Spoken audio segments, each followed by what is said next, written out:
Hi மக்கா, எல்லோரும் எப்படி இருக்கீங்க? இன்றைக்கி எங்கள் அம்மா ஸ்டைலில் கருவாட்டு குழம்பு தான் வைக்க போகிறேன். அதுக்கு நான் துண்டு கருவாடு தான் எடுத்திருக்கேன். துண்டு கருவாடு, அதுக்கப்புறம் முருங்கைக்காய், வாழைக்காய், மாங்காய், தக்காளி, கத்தரிக்காய் எல்லாமே எங்கள் ஊரில் எல்லா காய்கறியும் சேர்ப்பாங்க மக்களே. அதுக்குன்ட்டு உருளைக்கிழங்கு எல்லாம் சேர்த்துறாதீங்க. நான் சேர்த்துருக்க எல்லா காய்கறியுமே சேர்ப்பாங்க.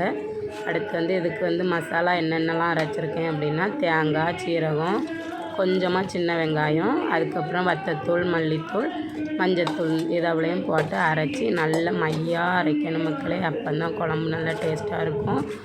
அடுத்து மிக்ஸி ஜாரை எதுக்கு வீணாக கழுவி உள்ளே ஊற்றியாச்சு. அதுக்கப்புறம் தேவையான அளவு தண்ணியும் ஊற்றி நல்லா இது பண்ணி விடுங்க மக்களே.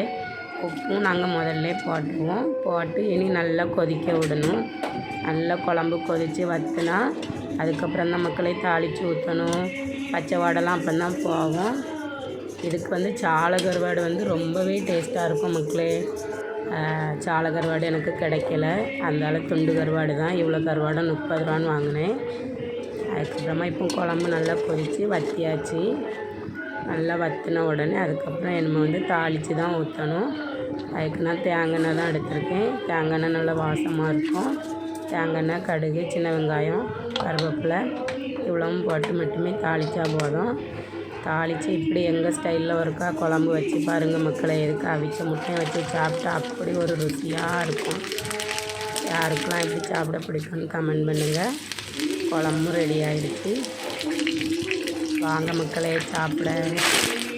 இந்த வீடியோ பிடிச்சிருந்தா லைக் பண்ணுங்கள், ஷேர் பண்ணுங்கள், சப்ஸ்கிரைப் பண்ணி வச்சுக்கோங்க மக்களே. கருவாட்டு குழம்பு ரெடி ஆகிடுச்சு.